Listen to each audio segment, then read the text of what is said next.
राधे राधे। मैं भी गंगा स्नान करके आया हूँ और जैसे ही गंगा स्नान करके आया तो मुझे संदेश मिला है कि संगम तट पे थोड़ी सी भगदड़ हुई है।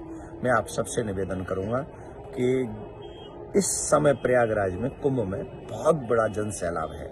दूसरी बात ये निवेदन करूंगा कि मैं स्वयं गंगा में स्नान किया हूँ, ना कि संगम पे गया हूँ। संगम पे इसलिए नहीं गया हूँ क्योंकि इस समय वहां संख्या बहुत है और मैं अगर गंगा के तट पे स्नान कर रहा हूं तो मुझे वही फल मिल रहा है जो संगम में स्नान करने का फल मिल रहा है। आपसे भी मेरा निवेदन है कि आप पहली बात तो अफवाहों पे ध्यान न दें, प्रशासन अपनी काम में लगा हुआ है।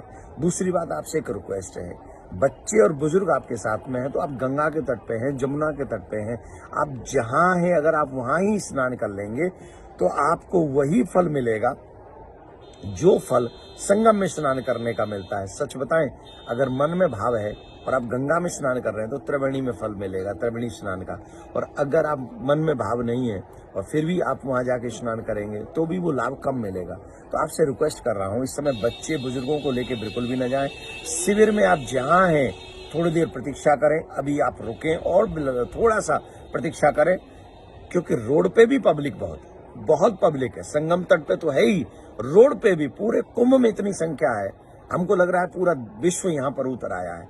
तो आप सबसे हमारा निवेदन कि आपकी सावधानी इस कुंभ की, उस मेले की महत्व को और शोभा को बढ़ा देगी। तो वी केयरफुल। आप सब अपने परिवार के लिए प्रिय हैं, हमारे लिए प्रिय हैं। यहाँ एक एक सनातनी हमारे प्राण से ज्यादा प्रिय है। आप हमारे लिए बहुत प्रिय हैं। जितना आप अपने परिवार के लिए प्रिय हैं उतना ही आप मुझे प्रिय हैं। एवरी सनातनी मुझे बहुत प्रिय है।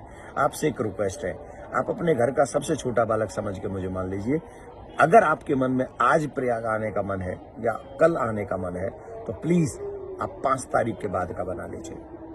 5 तारीख के बाद का बना लीजिए, तब पब्लिक बहुत कम हो जाएगी और आपको आने में इजी रहेगा।